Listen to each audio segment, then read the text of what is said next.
महापौर उपमहापौर निवडीनंतर सभागृहात गोंधळ निर्माण झाला। सभागृहात काँग्रेसच्या नगरसेवकांचा गोंधळ पाहायला मिळाला। सभागृहात बसण्यास जागा न मिळाल्याने काँग्रेस नगरसेवकांना आक्रमक झालेले पाहायला मिळाले।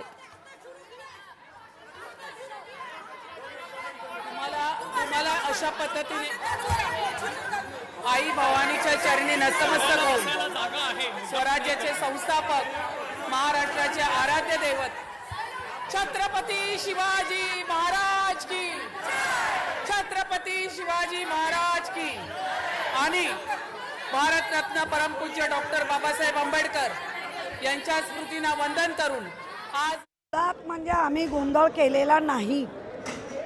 त्या बैठकीला आम्ही बसत असताना ताकदीने, कारण नसताना बॉडी लँग्वेज वेगळ्या ठेवून भाजप आणि त्यांच्याबरोबर असलेले जे दुसरे पक्ष म्हणजे शिंदे गट वेगवेगळ्या पद्धतीने बॉडी लँग्वेज वेगळी करून घोषणा देत होते।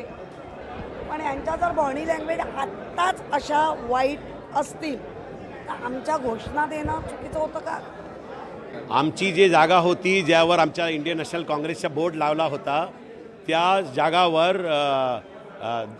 शिंदे गुटांचे नगरसेवक बसलेले होते। आमची 24 नगरसेवकांची जागा होती आणि तिथे आमच्या पक्षांचा बोर्ड पण लावलेला होता MS डिपार्टमेंटने आणि ते बोर्डवर त्यांनी इंडियन नॅशनल काँग्रेस लिहिला होता। आणि त्याच्यानंतर पण आम्ही जेव्हा गेले आतमध्ये आमची 16 महिला नगरसेविका आमच्या सोबत आहे, त्यांना पण कुठला पण काही पण जागा त्यांना भेटली नाही। आम्ही सगळं उभं राहिलो आणि वारंवार तक्रार नंतर पण आम्हाला जागा दिली नाही। लोकशाही मराठी ऐका, पहा, जागरूक रहा।